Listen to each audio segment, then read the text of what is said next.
In this audio lecture, we're going to cover heart failure. So we've mentioned it in several of the disorders to this point, and now we're finally at heart failure. So what is heart failure?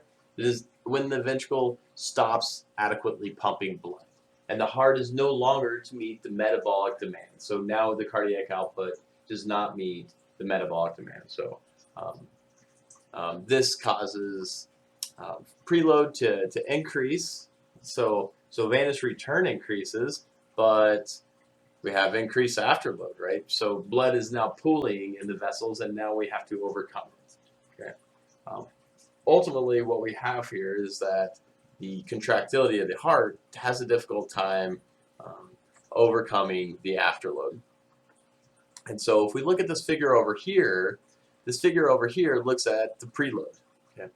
So the y-axis looks at stroke volume. The x-axis is looking at left ventricular end diastolic pressure. Okay. So the volume of blood that has come in. Now, the pressures on the end diastolic volume are no different, but your stroke volume is substantially reduced in heart failure. Okay. This has to do with the pressure that you're generating by the ventricle and is oftentimes associated with an increased afterload. So the pressure that you're pumping against to get the blood out of the ventricle into the aorta or the pulmonary trunk. Okay. And so ultimately, this reduces cardiac output. Okay, so anytime, so the initial compensation here would be to increase heart rate, but that can only last so long. That can only compensate for this reduced stroke volume so much. So what causes heart failure to happen in the first place? We have congenital heart defects, myocardial infarction. So congenital heart defects we're going to touch on those in another lecture. And we see that in congenital heart defects, you have movement of blood in the wrong direction, right? So oftentimes it's crossing from the right ventricle into the left ventricle, or from the left ventricle into the right ventricle, or it can be moving from the right atria into the left atria, right? So any way it goes, we have movement of blood in the direction that it really should not be moving in. And so this can result the amount of oxygenated blood that we can deliver to cardiac tissue. In the same note, myocardial infarction is a blockage of a coronary artery. This causes the cells in your heart to stop functioning, right? Because they can't produce the ATP. Okay. The problem with myocardial infarction is that cardiac cells do not replace themselves with cardiac cells. They replace themselves with fibrous tissue, much like skeletal muscle. We see anything that affects the pumping of the heart, so the rhythm of the heart, if that is abnormal, now we have an odd electrical signal. Okay. Next, we have thyroid disease, and this is supposed to say severe anemia. Okay. So if we are not delivering our cardiac tissue with adequate amounts of oxygen. How does the body adjust to decrease cardiac output? Now, there's a flow chart via compensatory mechanisms in a few slides later, but here we'll discuss them. Right? So one is going to be activation of the sympathetic nervous system. Okay, the sympathetic nervous system activation is going to work on increasing heart rate and increasing the stroke volume through beta adrenergic stimulation. Okay. Activation of the renin angiotensin aldosterone system.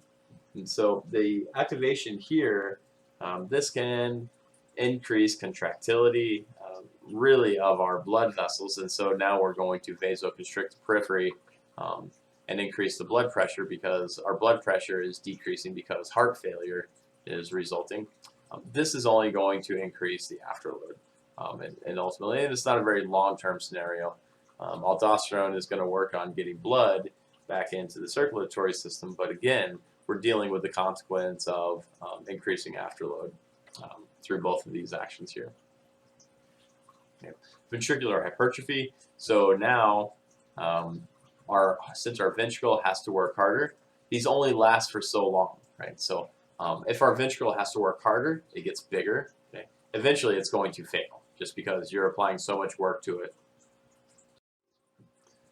So depending on what type of heart failure, what side of the heart that is failing, it's going to categorize how we actually see this. Okay. So if you have systolic dysfunction, that's going to say that we cannot generate a contraction. A stroke volume is going to be affected. Whereas diastolic function is going to be affected and via ventricular filling, right? So now the ventricles cannot actually fill enough to be able to effectively pump out blood, right? So we get decreased filling. This could be due to myocardial stiffening, and so stiffening, this could be a cardiomyopathy, right? So if it's restrictive cardiomyopathies, then we have myocardial stiffening, and the ventricles don't relax enough to be able to fill them up with blood, right? So hence why heart failure was a result of cardiomyopathies, and actually it is a common result in young teens where it hasn't actually been detected, the cardiomyopathy. Here we could have mixed dysfunction, and so mixed dysfunction talks about contractility and filling, right? So now your contractility, you're not able to generate a strong contraction, but you're also unable to fill out the ventricle an adequate amount. Okay, now categorizing this into left and right heart failure. So left-sided heart failure, you see cardiac output falling. Blood backs up to the pulmonary circulation. And so if you can't pump out the blood, remember what I keep on referring to is this traffic jam. So as they close down a lane on the freeway, pressure backs up, right? So traffic backs up, which is, in turn is my analogy for pressure. Okay. So as we close avenues for exit, or maybe we've tried to increase our cardiac output, but it's not able to get out, this pressure is going to back up, and so we end up getting blood backing up into pulmonary circulation. Okay. And this could lead to other manifestations like pulmonary edema. So what are the causes of left-sided heart failure? Left ventricular infarction. So if we have myocardial infarction occurring on the left side, maybe the circumflex artery or something, one of the branches that goes down, possibly the left anterior descending artery. We have hypertension. So if your hypertension is so excessive that your heart actually has a difficult time pumping blood out now, so this would be blood pressures really above 160. If you start to get above 140, that is a cause of concern. If we see aortic valve stenosis, okay, this would be something that would increase afterload, reducing stroke volume. If you reduce stroke volume, you reduce cardiac output. And mitral valve stenosis, right? So the same kind of note. If the mitral valve doesn't open fully, the atria can't contract too much back into the, forward into the left ventricle. And so that blood pressure that is then moving forward through the circulatory system ends up backing up into your pulmonary circulation. What are the manifestations for left-sided heart failure? Pulmonary congestion, right?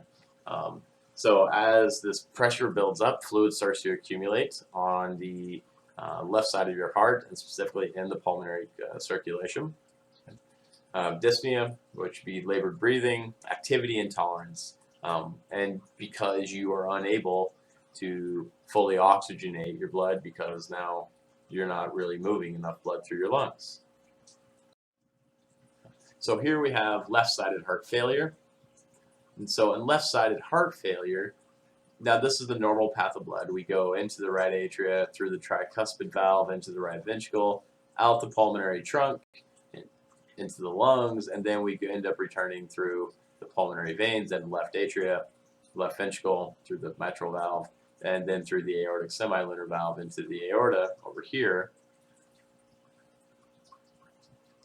So we go out the aorta, and then we go out to systemic circulation. Not exactly sure why this arrow is crossing over here. It should be going up, and crossing over. But what we see here is that the left ventricle weakens because now it has this increase or afterload that causes the left ventricle to work harder, and so stroke volume goes down, cardiac output goes down. Okay. As we are decreasing our blood pressure, we are in turn decreasing flow and pressure into going to our kidneys. And if we decrease pressure to the kidneys, now the arterial pressure that is the driving force behind glomerular filtration starts to decrease, and now we get less filtration. We can clean our blood less, and so we don't remove those nitrogenous wastes as much as we've seen before.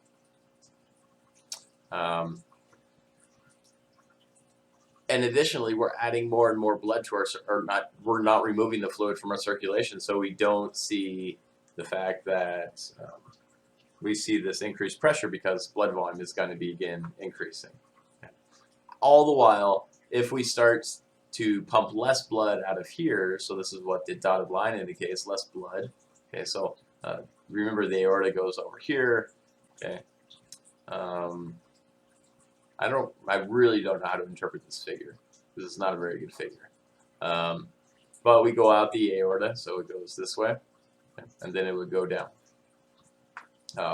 And so what happens is, since we're not pushing enough blood forward, the blood starts to end up pushing backwards, right? So in our capillaries in our lungs, we get high pressure starting to build up. And remember, the lungs are composed primarily of capillaries. And if these capillaries experience high blood pressure, now you start to see hyperfiltration occur, right?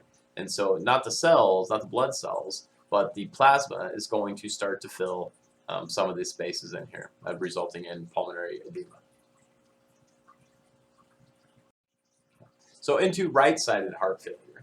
Okay. So right-sided heart failure is going to be similar, but it's occurring on the right side of the heart, right? And so this could be due to ineffective contraction. Okay.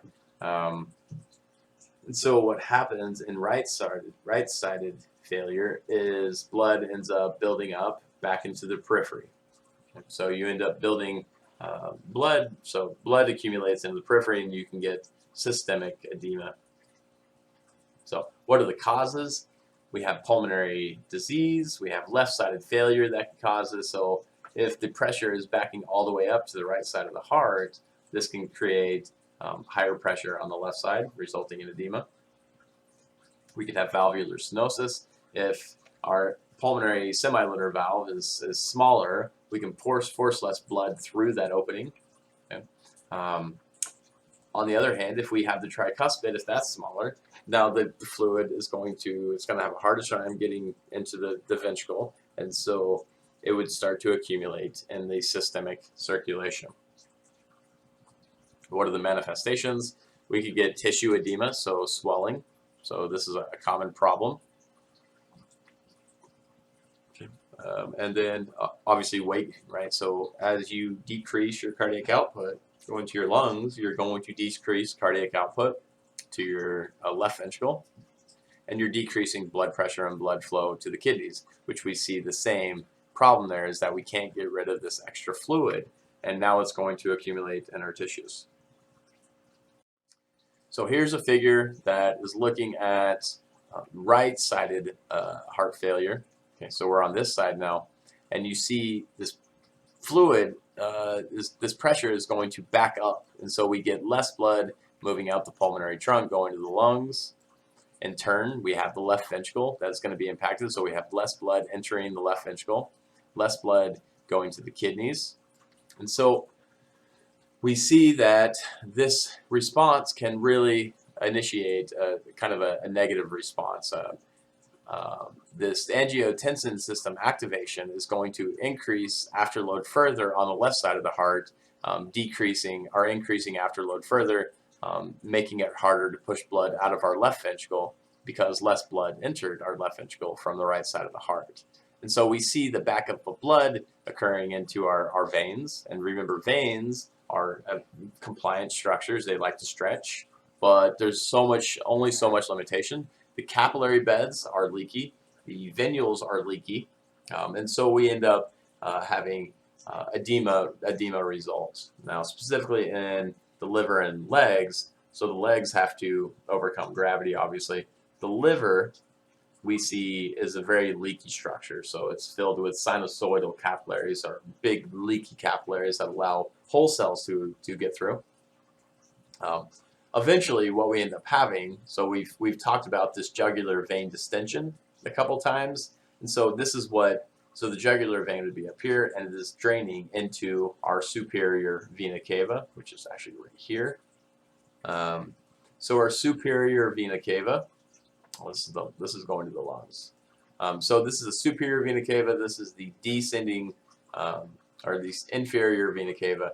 And so what happens is the blood ends up building up pressure in both of these structures.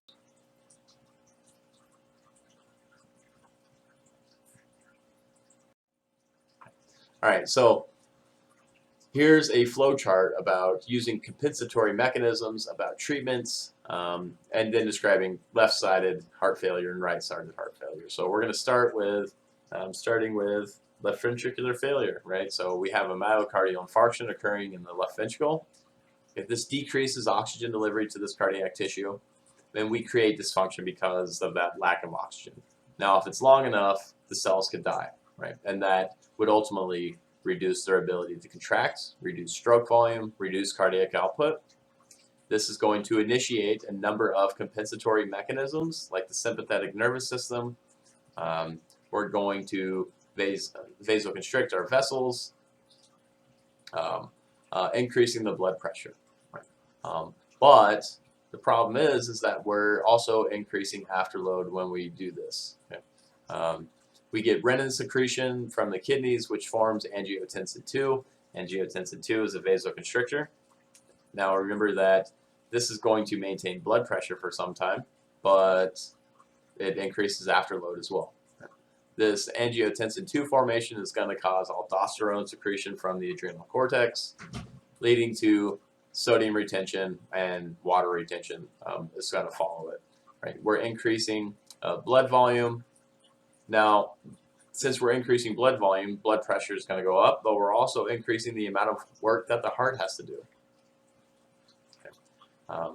So these compensatory mechanisms only last for so long, and then the heart begins to start to live in the consequences of all of these actions, right? So as you have done it, you have added more strain to your heart, and you would end up going through this again. Sometime in this cycle, we're going to start to treat these symptoms, right? We might use alpha adrenergic blockers, which would prevent the sympathetic nervous system from acting on the vasculature. We might deliver vasodilators, which are going to reduce vascular resistance. Calcium channel blockers are going to prevent smooth muscle and cardiac muscle contraction. Beta blockers are going to prevent the heart from actually trying to do more work, so its contractility actually is going to go down, or its rate is going to go down. So these are all in effect trying to reduce how much work the heart is doing. So this is kind of the pharmacological tools that I mentioned with pharmacological tools to reduce cardiac work. Now ultimately,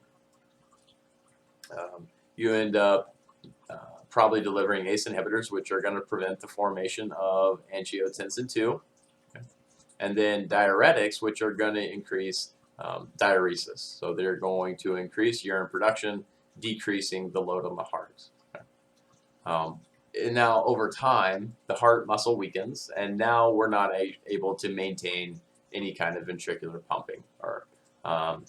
So you see stroke volume really affected by this, and if the stroke volume doesn't fully, if the left ventricle doesn't fully empty, stroke volume goes down, cardiac output goes down, blood begins to back up into the pulmonary circulation.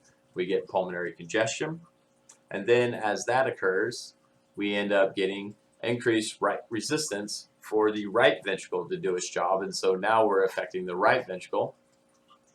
Now the right ventricle cannot fully empty because the afterload is too high on that structure, and so blood would back up in the systemic circulation on the venous side of things, resulting in edema and the liver and the lower legs.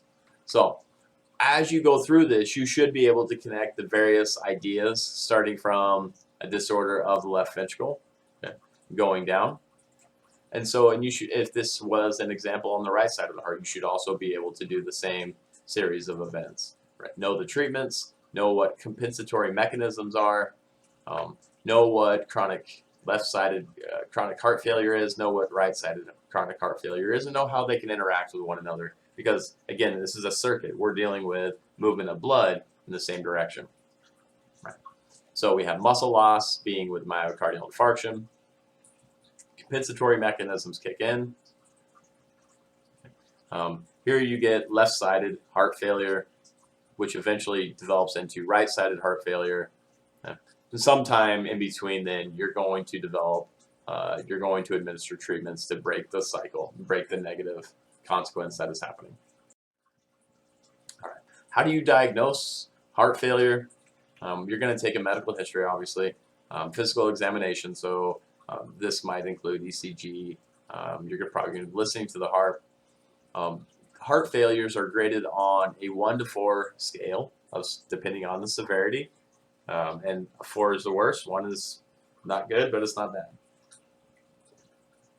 The chest X-ray will tell you what size of the heart is. So you're expecting some ventricular hypertrophy because the heart is having to do more work. Arterial blood gases. So oxygen is probably going to be low. Carbon dioxide is going to be high in your arterial blood gases. They're PCO2 and PO2. Echocardiogram would give you a live picture of what the heart is actually doing. ECG is going to tell you about the electrical conduction system. Okay.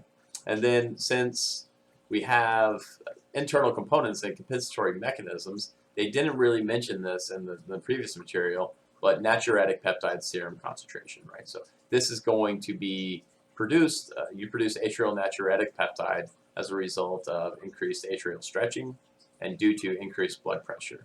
Now the decreased renal activity and the renal function is going to result in elevated blood volume and increased blood pressure as a result. How do you treat heart failure? First, you have to identify and manage the underlying causes. So if the individual has stenosis of the coronary arteries due to plaque buildup, you might want to clear that out. We'll want to reduce the cardiac demand, so no marathons for this person, no sprints, eating healthier, less salt, less alcohol, more spinach, because we know that spinach makes you strong. We could use a biventricular pacemaker in which we are stimulating the ventricle from a couple different aspects, and so we would stimulate it from the apex down here and also the base, right? Starting with the left ventricle and then starting with the apex and then initiating electrical signal up here, so we get full contraction and almost complete ventricular emptying. The last resort here is going to be a heart transplant. Okay, so if your heart is this bad in disrepair, they're going to try to find a suitable replacement, but we know the consequences of tissue rejection. So that's it for heart failure. So until next time.